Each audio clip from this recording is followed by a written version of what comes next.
Sala Especial. Apoio Cultural Agros. Previdência, saúde e qualidade de vida no presente e no futuro. Olá!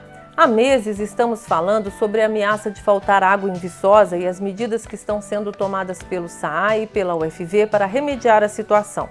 A responsabilidade sempre recai sobre a seca acentuada deste ano, mas quase sempre esquecemos de um personagem principal que anda esquecido na maior parte do tempo e agora virou o vilão do racionamento de água, o Ribeirão São Bartolomeu. Você que mora em Viçosa conhece bem este rio? Sabe de onde ele vem e qual a importância dele para a cidade? Como está o nosso Ribeirão nesses dias e o que se espera do futuro dele? É ele que abastece a UFV. Se a coisa piorar, como vai ficar esse abastecimento? É para falar sobre o Ribeirão São Bartolomeu que o Sala Especial está começando.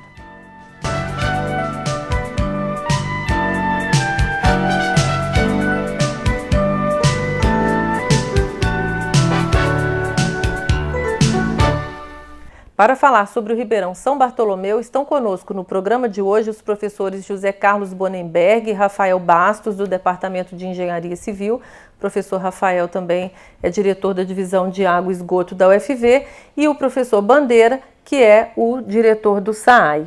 Bom, o nosso personagem hoje é o Ribeirão São Bartolomeu. Muita gente não conhece. Esse programa foi motivado por uma visita que eu fiz com o professor Bonenberg. Eu fiquei muito impressionada e decidi fazer isso para que as pessoas conheçam realmente o São Bartolomeu. Professor Rafael, a última vez que você esteve aqui, o senhor disse que o São Bartolomeu é um rio viçosense. Por quê? É porque ele nasce dentro dos limites do município de Viçosa e também desemboca, é afluente do rio Turvo Sujo, que é outro manancial de abastecimento de Viçosa, também nos limites do município da cidade, lá no bairro Barrinha, né? Então ele tem todo o seu curso, desde a sua nascente até a sua foz, dentro do município de Viçosa. Ou seja, é de nossa total responsabilidade e todas as mazelas, e todo o descuidado que há décadas nós vemos tendo com ele, é só nossa culpa, de mais ninguém. Só para a gente explicar, o Ribeirão São Bartolomeu, ele nasce onde? Perto de onde? Qual cidade, para a gente ter uma referência? Lá para o lado do Acamari, lá para cima. Ele nasce ali na região. Tem várias nascentes, não é uma só, né? Uhum.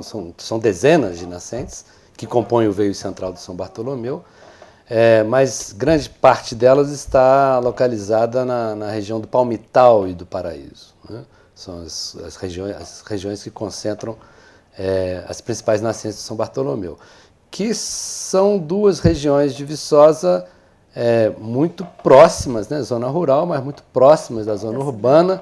Estamos falando, portanto, ali do bairro Romão dos Reis, do Acamari, né?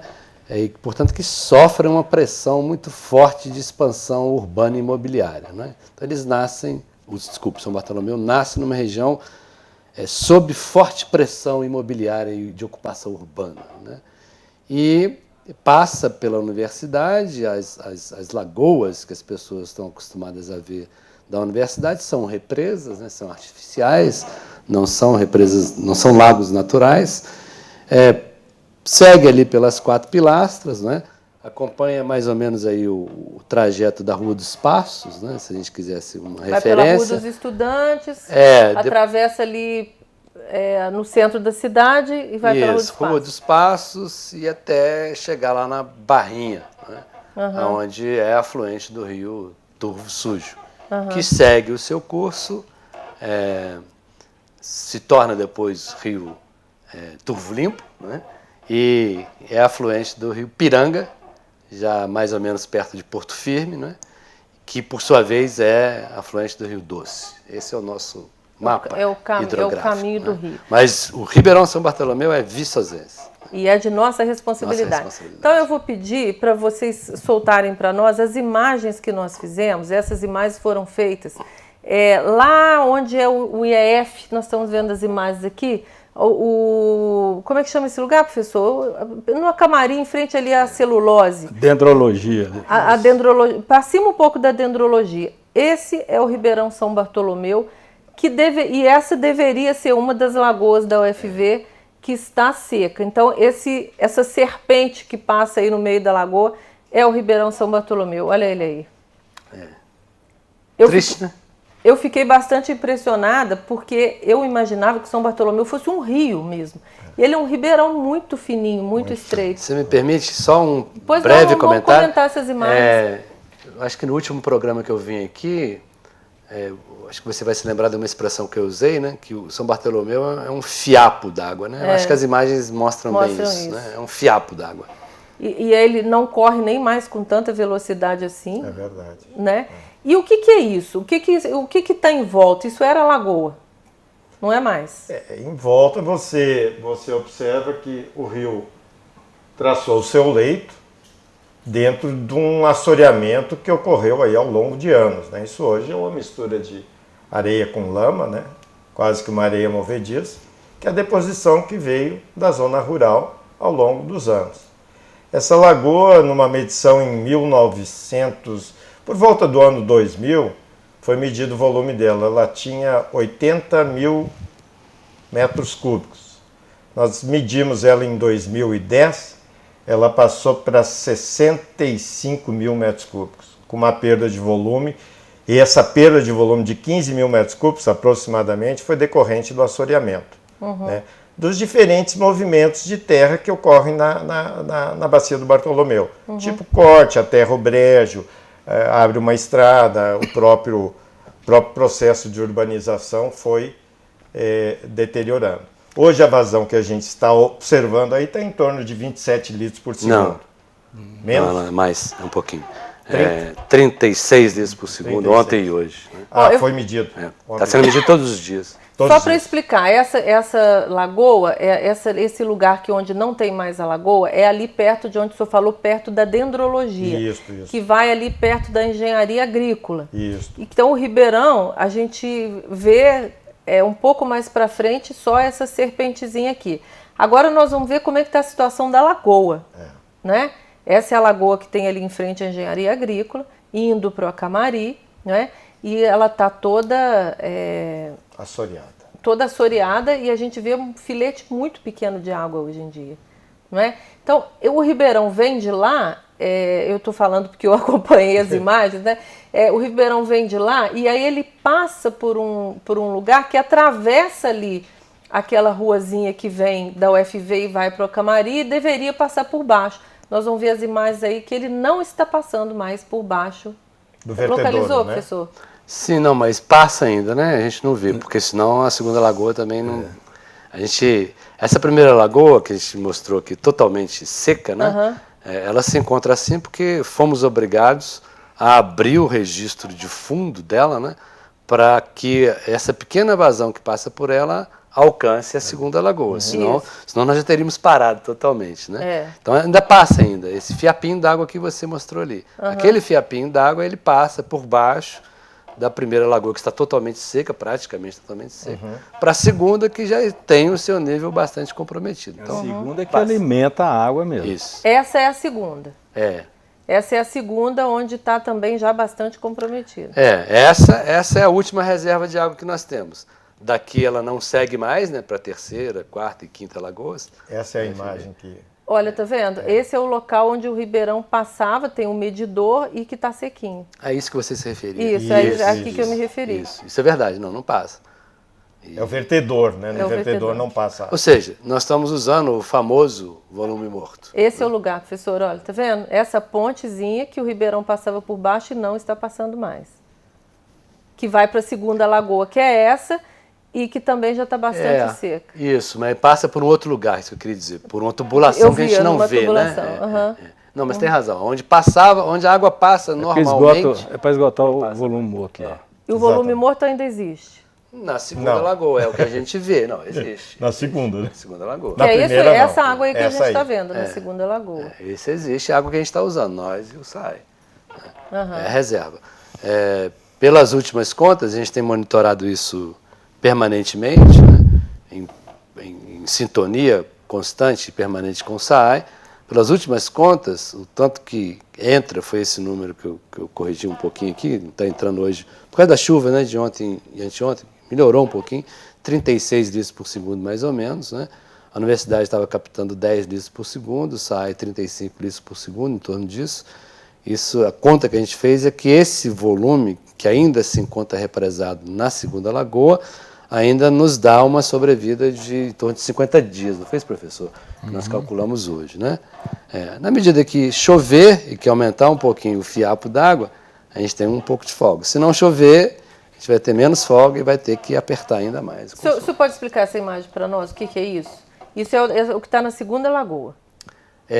Em frente ao supermercado da escola. Isso, porque aí, se aparecer uma outra imagem que eu explico melhor ainda, né? Quer dizer, as nossas estruturas de captação usuais, captação de água, nossa e do SAAI, já não conseguem mais buscar a água onde ela está. Então, são bombas extras instaladas para a gente poder captar esse volume que está lá. Porque a nossa estrutura do dia a dia já não consegue pegar, buscar a água que está ali armazenada. Então, é uma instalação de emergência, para que a gente possa buscar água e entregar para a estação de tratamento de água do SAAI e para a nossa. Né? Aí é que dá para ver a estrutura, né? Isso já não capta mais água. Então, ele foi uma improvisação que foi feita com o pessoal do SAAI, com o nosso pessoal, tem bombas do SAAI, nossas bombas, para que a gente pudesse usar a água que está ali, senão nem acesso a essa água nós teríamos. E essa água da segunda lagoa é que o senhor está dizendo que ainda tem uma sobrevida aí de uns 50 dias, se chover? Não. Se não chover? Se a gente mantiver essa vazão de hoje. Né? E essa água é o que abastece, a UFV é abastecida rigorosamente pelo São Bartolomeu? Rigorosamente. Essa área urbana do campus, sim, né? Tem locais mais distantes que aí tem poços, mas a área, vamos chamar assim, a área urbana aqui do campus, que é a área que todo mundo vê, né? Essa sim, é 100% do São Bartolomeu. E o São Bartolomeu abastece a parte mais alta da cidade, né, professor Bandeira? Abastece toda a cidade, né? Ele pode abastecer, mandar água para toda a cidade, mas a parte alta só é abastecida por água do São Bartolomeu. A ETA 2, que usa a água lá do Turvo Sujo, ele abastece a parte central. Ele não consegue elevar a água até as partes altas. Então, quando a gente está usando a água da ETA 2, nós temos que mandar para a ETA 1 e daí rebombear para as partes altas. Então, só para explicar, como a vazão está muito menor do que o normal, qual é o normal? Dessa época do ano. Do São Bartolomeu? É. Não, na época de chuva ele supera até 200 litros por segundo. Né? Hoje nós estamos com 36, essa é a situação. 30 e poucos. Essa vazão que está muito diminuída é que está fazendo com que falte água nas partes altas da cidade e na UFV. Com certeza. Tudo isso é causa primária da falta de água do São Bartolomeu. Se a gente tivesse com a vazão normal dele, nós estaríamos abastecendo a parte alta tranquilamente, sem problema nenhum. Isso tende a cair ainda, se não chover nos próximos dias o suficiente, essa vazão de 30 pode cair para 20? Pode. Vocês estão vivendo, assim, uma tensão diária, Nós né? estamos vivendo, nós temos reuniões, viemos hoje lá, né? Temos reuniões toda quarta-feira no Ministério Público, SAAI e UFV, e a cada quarta-feira a gente pactua sobre a mediação do Ministério Público, quanto a UFV pode tirar, quanto o SAAI pode tirar. Naturalmente, a gente procura convergir para um entendimento comum, para um acordo, né? Por uma questão de sobrevivência de todos, né? Então, voltando à sua pergunta e à conta, né? Se não chover, quarta-feira que vem nós temos nova reunião, pode ser que tenhamos que diminuir ainda mais. A UFV já diminuiu 50%, né, do seu consumo, da sua oferta de água. Está faltando água no campus universitário, vai continuar faltando. É um racionamento imposto pela falta d'água, compulsório, não temos escolha. Vai continuar faltando. Quer dizer, voltando à sua pergunta, se até quarta-feira que vem não chover, se a gente vê que esses 53 dias já estão se tornando ainda mais curtos, não é? Novo pacto será feito com o Ministério Público, com o SAAI. Ao contrário, se chover, se houver um alívio em termos de oferta de água, a gente pode repactuar valores. Né? Então, nós estamos andando permanentemente no fio da navalha. Essa é a expressão. Bom, como nós temos muita coisa para mostrar, eu vou pedir para vocês que a gente faça hoje um programa sem intervalo, porque senão o nosso tempo é muito pequeno. Nós vamos ver agora imagens de uns condomínios que estão sendo construídos lá no Paraíso. A partir do Romão dos Reis, existem vários empreendimentos. Alguns maiores, tipo esses condomínios que vão aparecer as imagens, e outros localizados. São lotes, ou seja, a bacia toda sofre um processo de urbanização. E esse processo ele é acelerado. E para o rio, ele só traz inconvenientes. Como a gente pode ver, a própria depressão ou caimento da vazão do rio é fruto desse processo de urbanização, do modo como ele vem ocorrendo. Então a culpa não é só da seca. Não. A seca é o grande vilão desse ano. Exato, ela é o vilão. A seca hoje, ou a falta, uma estiagem prolongada que nós estamos vivendo, é apenas a gota d'água de um processo que já vem acontecendo há tempo. Ele é o vilão circunstancial, mas nós temos problemas estruturais. Sim, com certeza, com certeza. Mas olha só, se essas pessoas estão construindo lá na bacia, nas nascentes do São Bartolomeu, por que elas estão construindo lá? Alguém deixou. Alguém deixou. Quem deixou? Porque isso é uma situação muito grave para a cidade. É uma universidade com 20 mil alunos sem água, é uma cidade com quase 80 mil pessoas sem água e pessoas morando num lugar que não podia morar. Tem alguma coisa errada nessa conta, né? Tem. Eu vou ser repetitivo por quase 20 anos. Né? Nós somos culpados disso. Quando eu digo nós, é sociedade, né? Poder público constituído, sociedade que não se indignou de forma suficiente para se manifestar de uma forma muito contundente, falar, nós não queremos isso. Né? Então nós deixamos isso acontecer, de certa forma. Quando eu digo nós, enfim, responsabilidade difusa, cidadã, de todos, nossa, cidadã. Né? Mas muito da responsabilidade direta do poder público constituído. Né?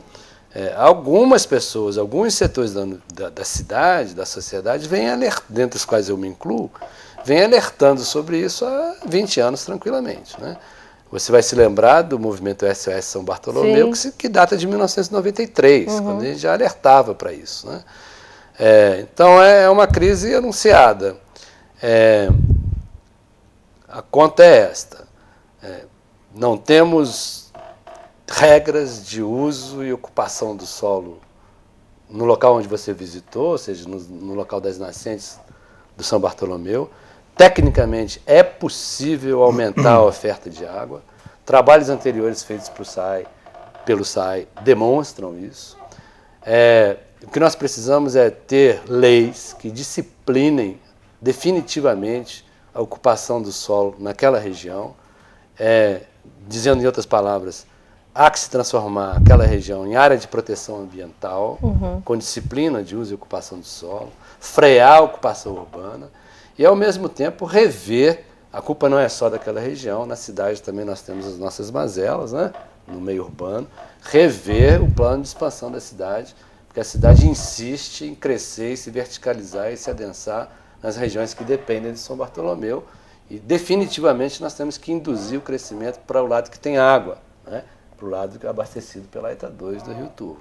Então é um conjunto de questões que em última instância se resolve com, pelo menos em primeira mão, com instrumentos regulatórios, legislativos. Ou seja, proibir leis. construção lá.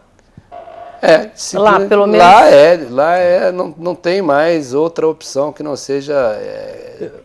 Desculpa, eu vou fazer uma intervenção aqui, claro, com o Rafael, porque eu acho que as leis nós temos, Rafael. Acho que o Brasil tem um aparato jurídico, legal, uma referência legal, que, se aplicado corretamente, se fiscalizado, e as decisões políticas respeitassem esses instrumentos legais, nós não estaríamos vivendo a crise que estamos vivendo aqui, não. Porque eu me recordo, aliás, eu vou mais longe dos 20 anos seu, Rafael, que eu estou há mais de 50 aqui, e me lembro de todos os alertas que foram feitos aqui pelo mau uso da bacia do São Bartolomeu, a falta de proteção, de prevenção contra os problemas futuros que nós estamos vivendo hoje. Eu dizia aqui para o Rafael, antes da entrevista, que quando eu fiz o tiro de guerra aqui em 1960, a gente atravessava o São Bartolomeu com o fuzil levantado assim e com a água no pescoço. Hoje, você se pular, uma criança pular, você atravessa o rio. Não molha nem a canela. Não molha nem a canela. Então, essa morte anunciada aí, ela tem muito tempo. E o que está faltando? Fiscalização. Existem os órgãos ambientais do Estado, da Federação, tem IBAMA, tem IEF, tem IGAM, tem CODEMA, tem tudo isso. Mas não existe a fiscalização. E quando ocorre um auto de infração, por exemplo, você tem todo um procedimento legal para poder satisfazer que protela a decisão. E aí vem as pressões políticas, as pressões dos interesses econômicos que vão pressionando. O que eu gostaria de entender é que se tem um plano diretor que diz que lá não pode construir... Não tem? diz. Não diz? Aí que Não tem essa além, legislação, então. mas, sem discordar do professor Bandeira, mas indo um pouco além, assim, nós não temos instrumentos específicos locais que coíbam o crescimento urbano, por exemplo, lá. Essa discussão foi recente aqui na Câmara, não foi? Teve uma discussão há pouco tempo de que se podia ou se não podia, e a Câmara parece que também não decidiu nada a respeito disso. E as construções continuam. Em termos de plano diretor, lá não é área urbana. Não é área urbana. A área Está urbana sujeito ao plano diretor. se encerra no trevo do Romão dos Reis. Então, em tese, evidentemente que o tamanho da gleba do terreno tem que ser diferente da cidade. É possível você construir uma casa no seu sítio? Sim, é possível. Mas é possível. Mas não empreendimentos. Mas é possível a gente transformar aquilo numa área de proteção. Sim, de também. proteção Diga assim, é possível, mas não do modo como tem sido feito. Hoje, o que se vê lá é um processo de especulação. Inclusive, as imagens vão mostrar, você vai ver lá edificações de porte avantajado, que são indústrias, e que destoam completamente de uma ocupação de zona rural ou não urbana. São indústrias ou são prédios? São indústrias, ali tem indústrias. Você tem empreendimentos como restaurantes, que demandam bastante água. Ali está sendo construída uma indústria alimentícia, que vai servir também de um salão de festas, parece, né? E já está bem em estágio quase avançado, quase final. E importante destacar, além do que o professor Rafael colocou e o Bandeira também, uma outra questão, que ali qualquer empreendimento, se eu fizer lá uma pequena casa, eu vou perfurar um poço e vou retirar a água do lençol freático. E vou estar disputando a água com o rio, porque no momento que eu retiro a água do solo, eu vou diminuir a vazão da nascente que alimenta o ribeirão. Se você fizer um empreendimento maior ainda, vamos dizer, uma coisa de porte avantajado, o que vai acontecer? Eu vou ter que retirar mais água ainda. E vou rebaixar o lençol freático. E a água não vai mais nascer ou aflorar para alimentar o ribeirão. Então é isso que está acontecendo. Nos últimos anos... Bandeira, sim. Que aí o professor Bandeira tem toda a razão na observação dele. Uma das leis em uma das leis existentes no município, e eu falo isso sem medo de errar, porque eu fui vereador, né? Diz explicitamente que qualquer empreendimento novo naquela região, ou seja, na região de captação de água do São Bartolomeu, tem que comprovar que a retirada de água superficial ou subterrânea não compromete a oferta de água hoje existente. Ou seja, será que isso foi observado falta fiscalização na implementação daqueles condomínios? E nem são os novos, não, os nem muito novos, como certeza. Todos aqueles que estão em volta da Camarilha ali, né? No meu modo de ver, nenhum deles deveria existir. Olha, reclama-se muito dos fiscais, mas eu diria que essa falta de fiscalização, ela é uma doença generalizada no país. Nós não temos fiscalização e os poucos que nós temos não são respeitados, porque o sistema todo, político, eleitoral e tudo, obstrui até o trabalho. Para você ter ideia, quantos fiscais você acha que o SAI tem hoje e que deveria ter? Bom, eu não sei, eu só sei que eu já liguei para lá para denunciar várias vezes e não fui atendida. Tem dois fiscais, o Léo, tem dois.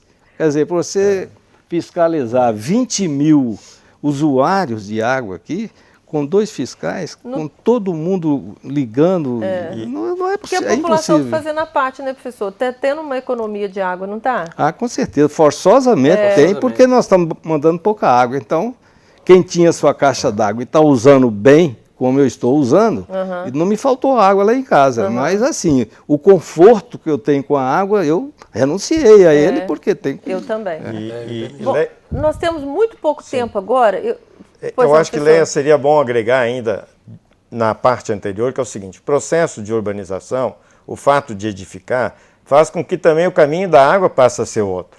A água que antes ficava retida no solo e que infiltrava, agora ela cai numa cobertura impermeável e vai diretamente ao rio. Por isso que a gente falou assim, a chuva é a vilã.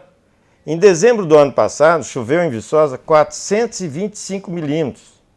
E em janeiro, Viçosa estava no jornal reclamando de falta d'água. Para onde foi essa água? Foi para o Rio Doce. Ela foi embora porque a bacia não retém mais esse processo de urbanização, abertura de estrada, asfaltamento, mesmo que a abertura, mesmo que a estrada não seja asfaltada, o fato só dela ser compactada, de você cortar o terreno natural ou a área de coberturas, de pisos, de passeios, de vias, de um modo geral, o caminho da água passa a ser outro. Não é mais o lençol freático, não é mais ficar retida, para depois, no período de estiagem, ela ser a poupança, a reserva d'água. O que acontece? Ela escoa direto para o ribeirão, a vazão do ribeirão vai lá em cima, por alguns dias, às vezes semanas, e depois ela volta a baixar. Isso aconteceu claramente de 2013 para 2014. O Ribeirão começou a pedir. Em janeiro nós tivemos pouca chuva deste ano. Fevereiro, igualmente pouca chuva. Choveu um pouco em março, 180 milímetros em março. Em abril, tal, nós já estávamos quase que no limite. E assim, esse cenário só tende a se agravar. Se nenhuma medida for feita no sentido de preservação da bacia. Quer seja uma APA... quer dizer, controlar o processo de ocupação. Mas você me permite? Sim.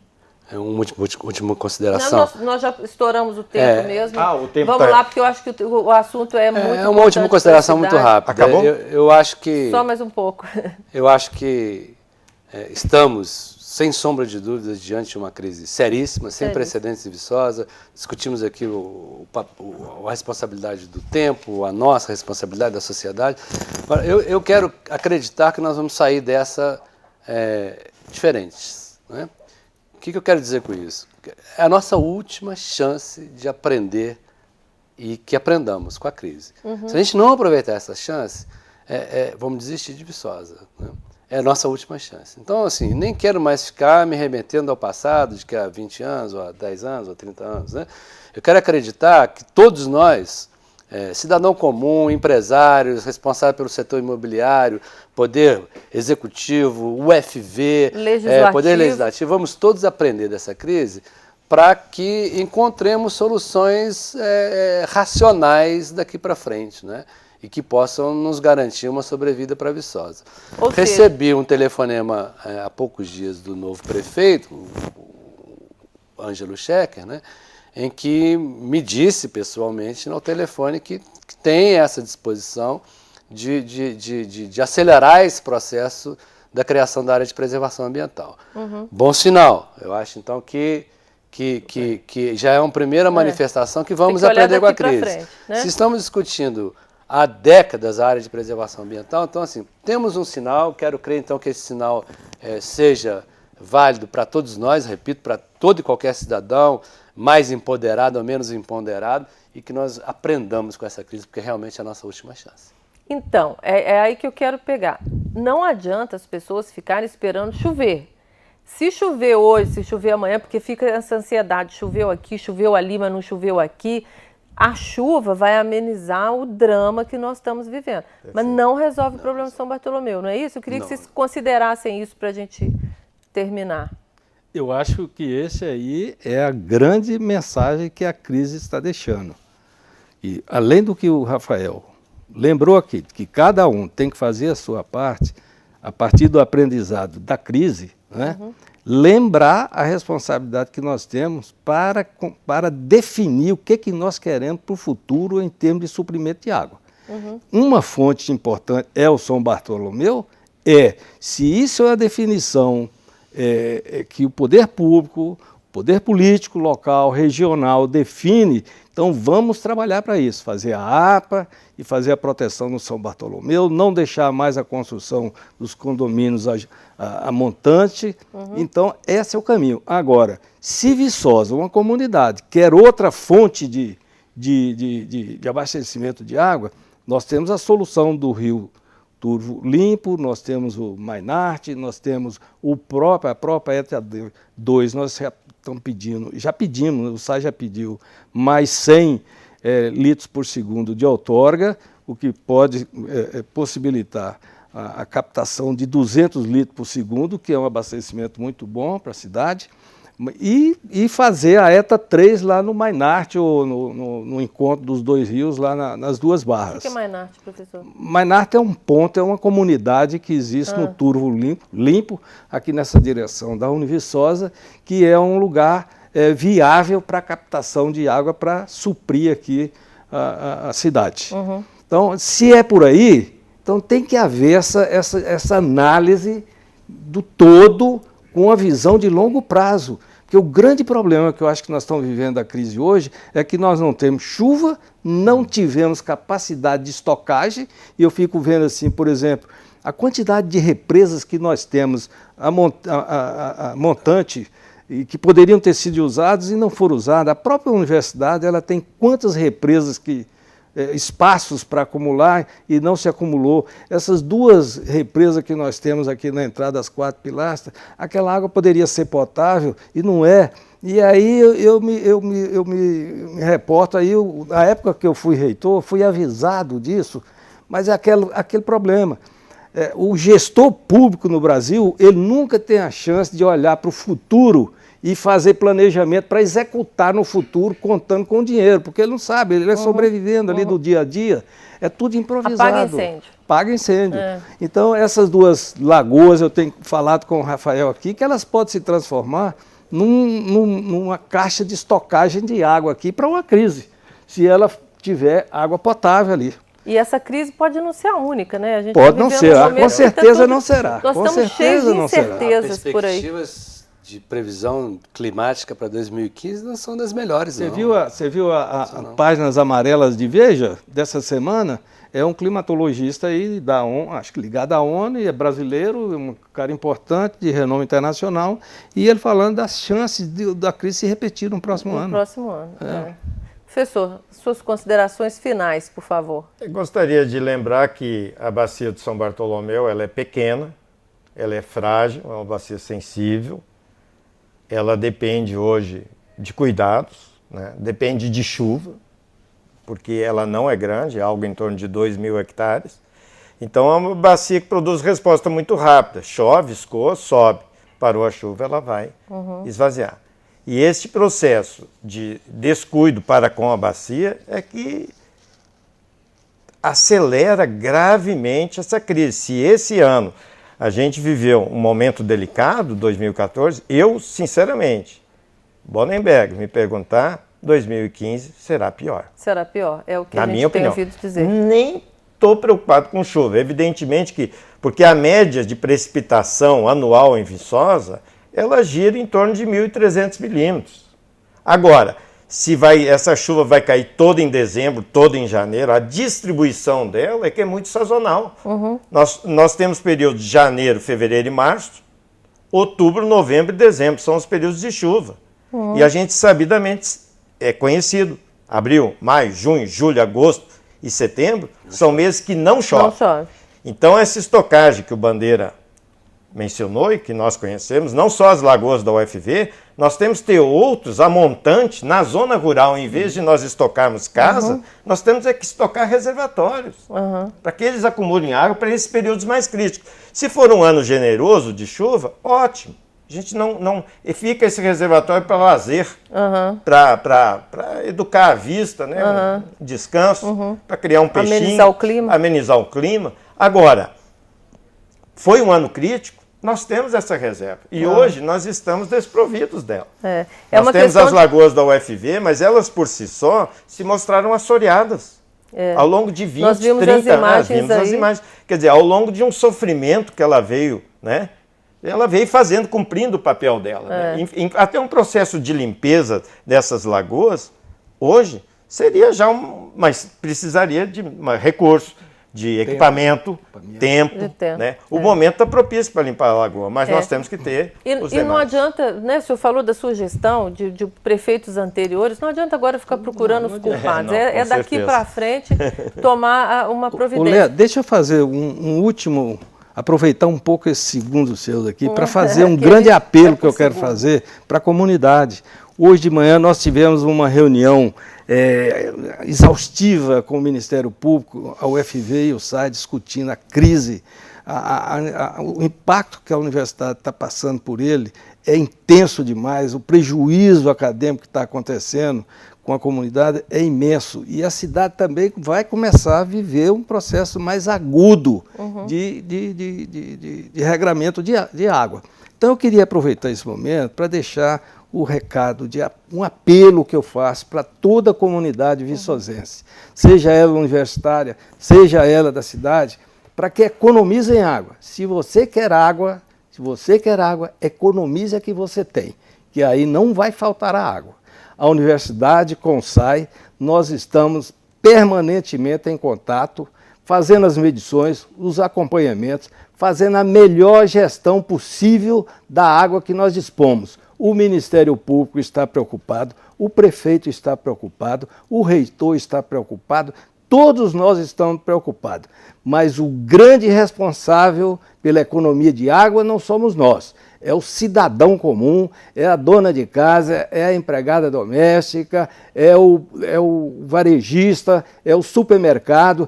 Este sim, este é que economiza a água e que vai fazer a diferença agora nessa crise. Não precisa ninguém denunciar, né? Precisa denunciar, sim. Não precisa precisaria denunciar. Se as pessoas tivessem não o mínimo precisaria, de viu? Mas se tiver denúncia, faça a denúncia.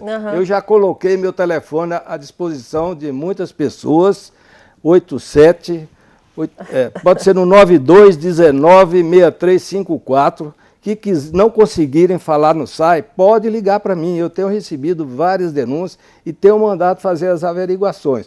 Não podemos usar a truculência nem ultrapassar os limites da civilidade para poder provocar brigas. Mas o SAI está preocupado e está adotando as medidas que ele dispõe para coibir mesmo o abuso. Infelizmente tem que mexer no bolso, né? Quando mexe no bolso as coisas... Infelizmente, mas as coisas andam melhor, né? Se a pessoa tivesse consciência... Infelizmente vai ter que ser assim. Se você me permite, eu sei que a gente está com o tempo esgotado, mas eu queria estender esse apelo do professor Bandeira, agora dirigir esse apelo mais especificamente ao público também da universidade. Nós já vivemos racionamento na universidade, a situação tende a se agravar.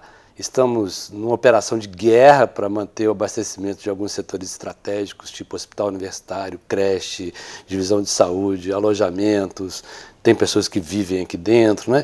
Enfim, agora, se cada componente da comunidade universitária não fizer o seu esforço particular de guerra, de economizar água no seu laboratório, fechando os seus destiladores, pelo menos temporariamente, o morador do alojamento, o usuário do refeitório, se cada um não fizer o seu esforço seríssimo, a nossa subsistência está comprometida.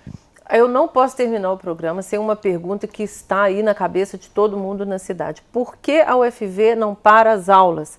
Isso adianta? Isso resolve? Vocês estão conversando sobre isso? Porque esse assunto, ele está na cidade. Assim, acho que a população merece essa resposta técnica de vocês. Nós temos trabalhado nisso permanentemente, né? Os nossos dados, e eu digo isso com a maior tranquilidade do mundo, né? Estou aqui com um discurso eminentemente ou exclusivamente técnico, não é?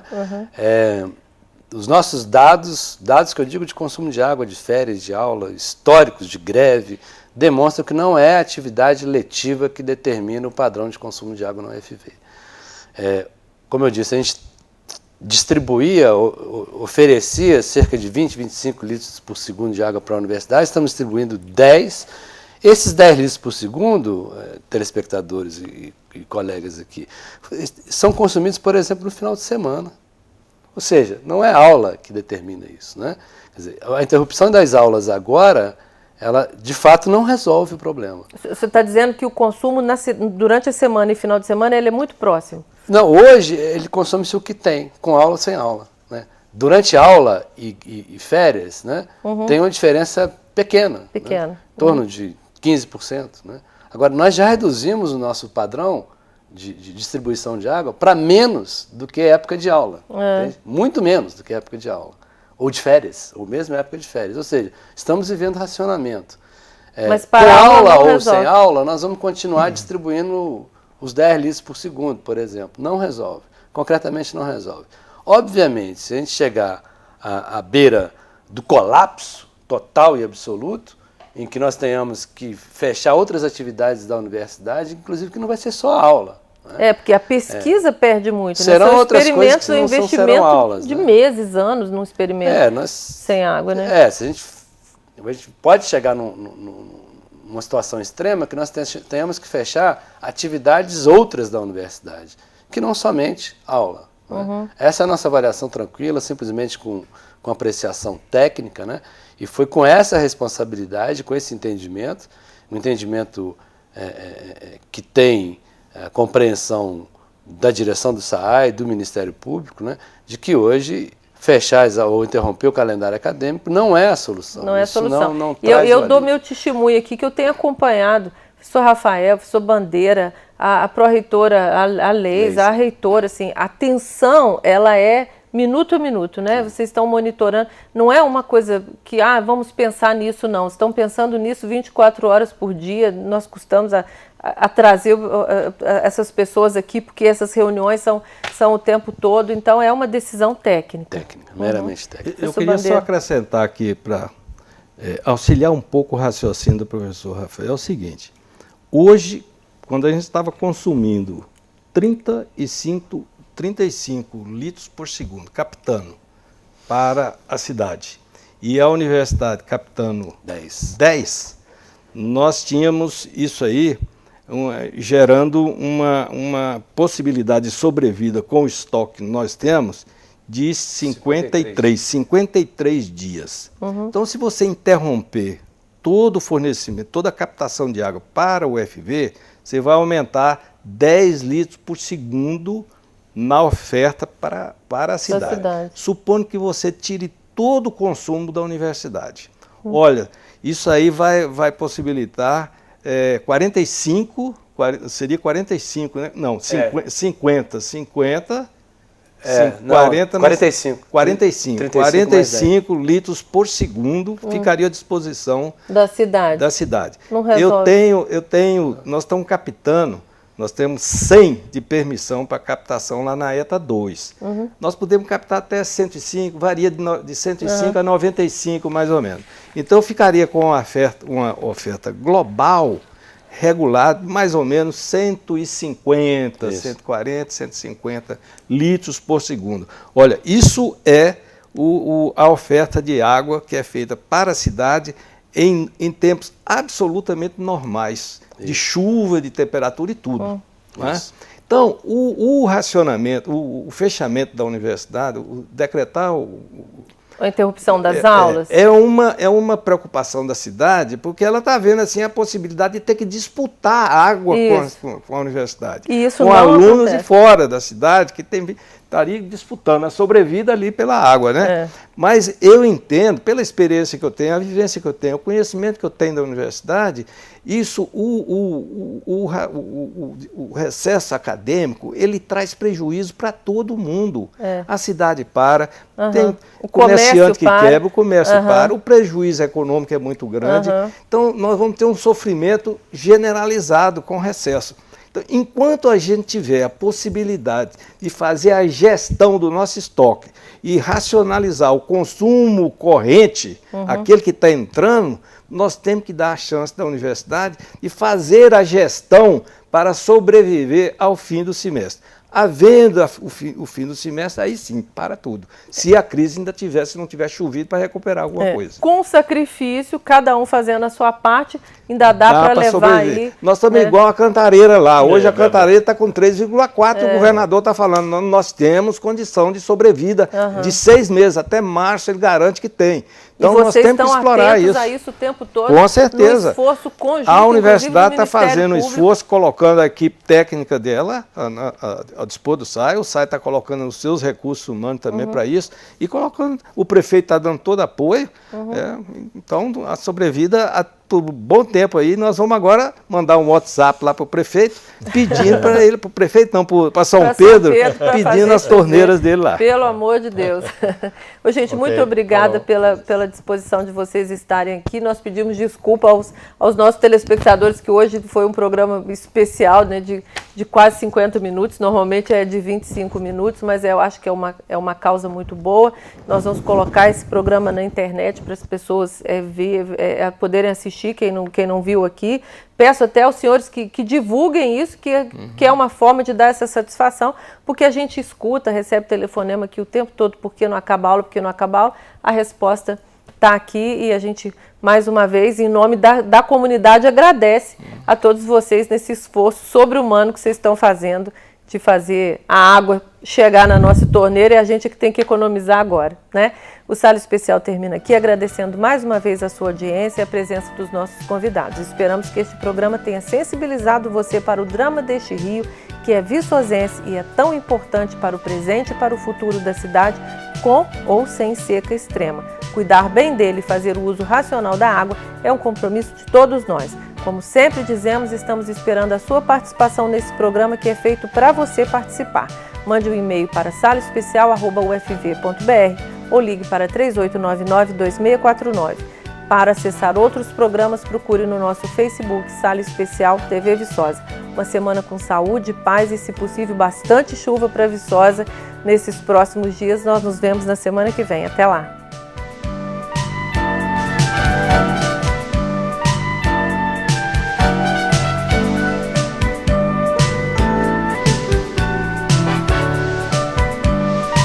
Sala Especial.